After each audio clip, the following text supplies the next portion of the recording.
For me, Captain America represents a lot of different things, and I don't think the term, America should be one of those representations. It's about a man who keeps his word, who has honor, dignity, and integrity. I wonder if he's going to give the millions back for playing the part. Oh, they never do. I mean, it's just funny to me. I mean, we've had Democratic presidents who have not represented America, so I'm not surprised by this wokey actor not representing. Yeah. But again, I mean, you'd think that if America is so bad and Trump is so bad, there's Trump's America, that we'd give back the money. But he still tap danced for that check. He still went out there, performed, did what he had to do as Captain America. But let me be a little woke so they won't totally cancel me, but I'm out here tap dancing for an American check because America's bad. A few moments later. Yeah, so if you guys remember this is Anthony Mackie, known for the Hurt Locker movie about bombs, but also known for the Marvel movies. He's now Captain America, and this is what he has to say about masculinity in America. In the past 20 years, we've been living through the death of the American male. They have literally killed masculinity in our homes and our communities, for one reason or another. But I raised my boys to be young men. Guys, we got to talk about this guy, Anthony Mackie, woke black actor Anthony Mackie, who was literally just given the Captain America shield. He's Captain America now. I'm pretty sure most of y'all know that if you don't live under a rock. And he didn't earn it or anything. He was given the shield in the movie. I saw basically all the movies that led up to the end game. It was after Infinity War, and then you had Endgame, and at the end of the movie, he's just given the Captain America shield, right? So there's no good reason for this to have happened. I saw all the movies. There was no lead up. There was no foreshadowing. Trying hard.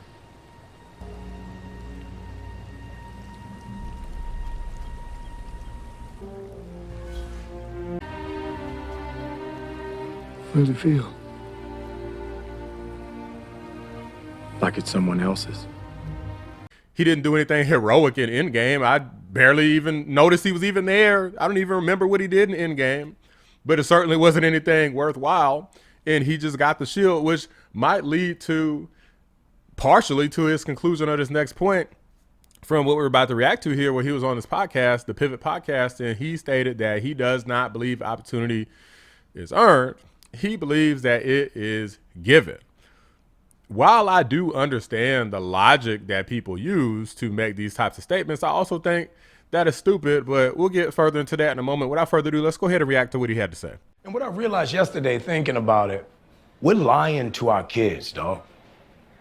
And I think that's a big problem in our community.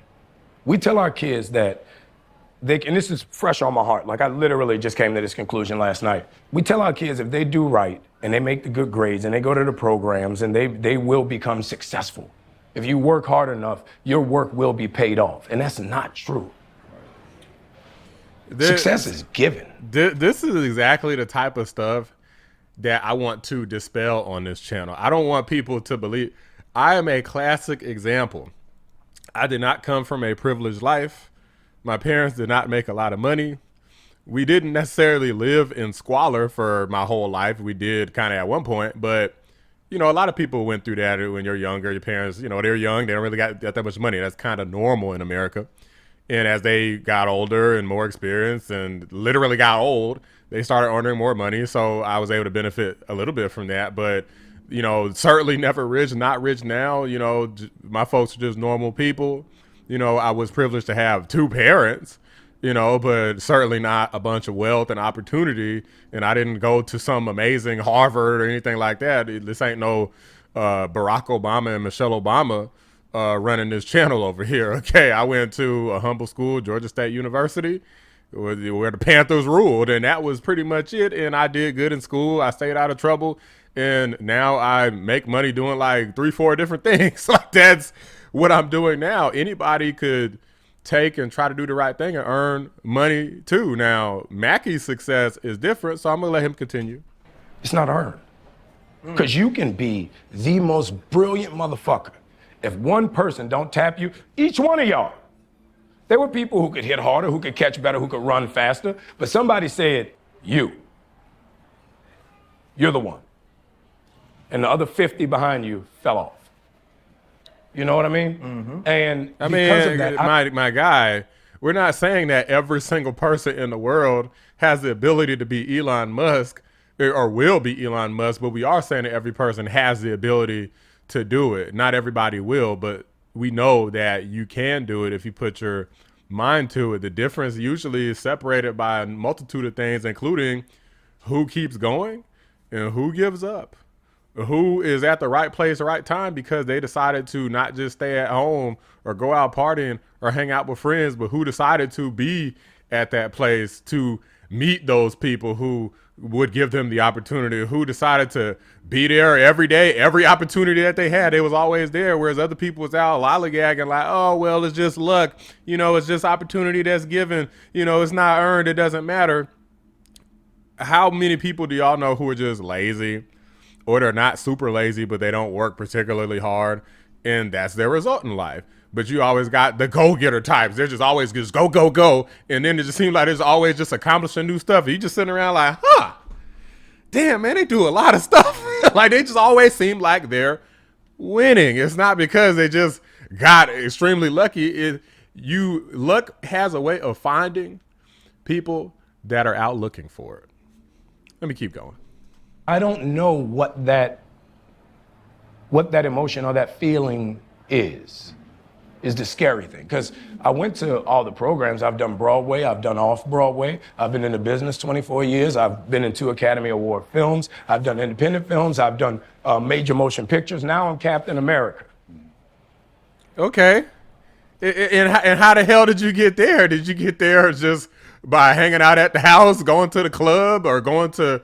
You think if you went to one audition that you would have got lucky and became Captain America in modern times? Ain't no way. Even Chris Evans had to be the Human Torch in Fantastic Four first before he basically was even eligible to be Captain America. Robert Downey Jr. was a popular actor before. These people work their way up. Like, I don't know what the hell this guy's talking about. So now what? I should be the lead of the next Spike Lee movie. So I should be starring opposite Denzel. Because that's what happened with everybody else. So to that thought. Opposite, okay.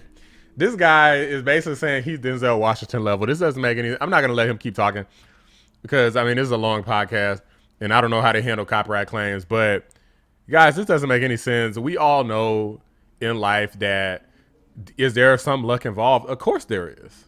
Of course there is. It's like if you go... But...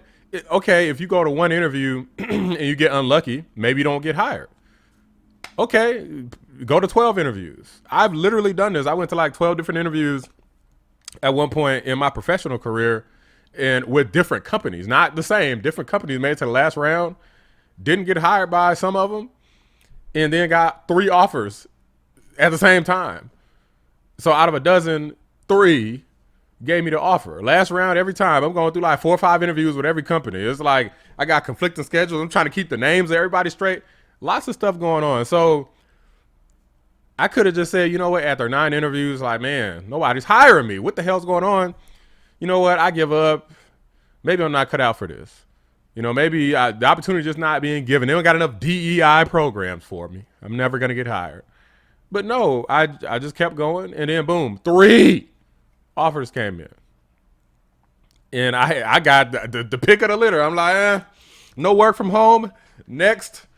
Salary too low. Next. Right? I got the pick of the litter at that point. So while I get what he's saying, that it would make more sense if he said that there was more luck involved in the process. Not that it's just given to you straight out. That's DEI program logic. That's the reason why people going so crazy about not having those programs now, because they're looking for opportunity to be given to them rather than earning it. You got to tell people to work hard and that the odds are in your favor. It's not guaranteed. Like, nobody can guarantee anything, but you're going to have a much higher chance being the smartest, always being out there, being the most driven, being the most talented, than somebody who doesn't work hard, not talented, never in the right place, right time. Your chance is just going to be pretty much non-existent. You miss every shot you don't take. Now, I want to add a quick cherry on top here for this guy apparently trying to save his career by saying what he said next. Let's take a look. Because once you get one that's right, he's gonna straighten the other ones out. So it's just that thing of, you know, in the past 20 years, we've been living through the death of the American male. They have literally killed masculinity in our homes and our communities. Facts. For one reason or another. But I raised my boys to be young men. And however you feel about that, you feel about that. Right. But my boys will always be respectful. They will always say, yes, sir, yes, ma'am. No, sir, no, ma'am. They will always say thank you. They will always open a door for a lady. They will always make sure that their mother is taken care and provided for. They will always be men. And that's always since they were 2 years old. Every time I left for a job, I tell my 15-year-old, you're the man of the house. You make sure these doors are locked every night, this alarm is on, you text me or you call me every night before you go to bed and you wake up. I love that. Because we're men.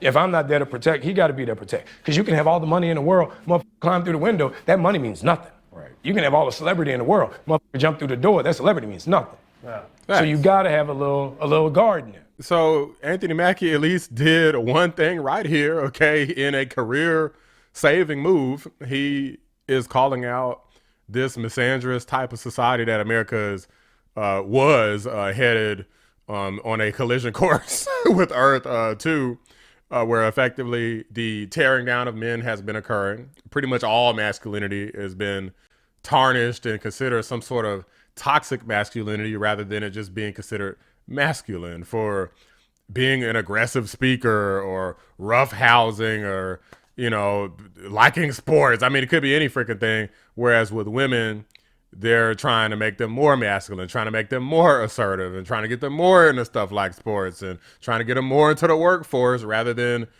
being at home or starting families and even discouraging and guilt tripping and in some cases cyberbullying women for trying to be a stay-at-home mom who doesn't want to work at all, right? They just want to have a family and take care of kids and get married, you know, the classic stuff, right?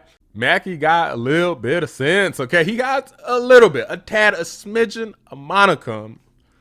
But I think that some of his other viewpoints are misguided. You see how he says, one of the thoughts that he mentioned earlier about earned opportunity versus given opportunity, he just thought of like the night before or that morning or whatever. My guy, like your thoughts are not foundational. You're making a fool out of yourself and you got to realize your words have power. A lot of people going to see this and be like, yeah, I could never be Anthony Mackie because I'm never going to get that lucky. So they're not even going to go to the damn auditions. They're not even going to try. You have to try. You got to be out there. You got to put yourself out there if you want to do anything. If you want to start a YouTube channel, if you want to be a famous actor, you want to be the greatest engineer, if you want to be the president of the United States, guarantee you Donald Trump at some points, I think he believes in himself, but I know somewhere buried in his mind, he was thinking, hey, what if I can't do it the first time, much less the second time when it was all on the line? I guarantee you he was like, I mean, it's really looking like the odds are stacked against me right now. And guess what? 45 and 47, baby. So I'm just freaking saying they can't even kill this man. If he could do that with all of the things against him, then Mackie, if you could do what you're doing with all the things against you, because a lot of stuff is against you, then why can't any other black kid, any other person of any race, any age, anything, why can't they do it? We all are dealt our own cards. We just got to learn how to play them mother effers and call it a day. And yeah, a little bit of luck's involved, but that doesn't mean that because some of it is luck and some of it is right place, right time. And if you happen to get the right opportunity based off of some factor that's out of your control, that doesn't mean that everything's out of your control. And I think that's where Mackie missed the mark here. Unfortunately, this is pretty common for him to miss the mark. So he kind of fumbled the bag, but at least he tried to clean it up at the end there, saying like, hey, look, it is what it is. I'm a man. My kid's going to be some men. We going to be masculine unapologetically. But considering the fact that he's a woke actor, I guess I can't really ask for much more than that. But these are just my thoughts, guys. Let me know what you guys think. Drop a like on the video. Subscribe to the channel if you're new. I appreciate y'all watching the Black Anomaly Rising channel. I'm out. My theory here is that those words were talking points from a publicist in Hollywood. Since then, we've changed regimes in this country. We've changed direction in this country. Well, that politics is downstream of culture. Culture's starting to change in this country. And I think this is what he truly feels coming out. And he lives in a world where you're told what to say and when to say it. And he felt empowered, maybe, because of the sway of society now, to say what he truly feels about a topic that 6 months ago would have gotten him a lot of heat.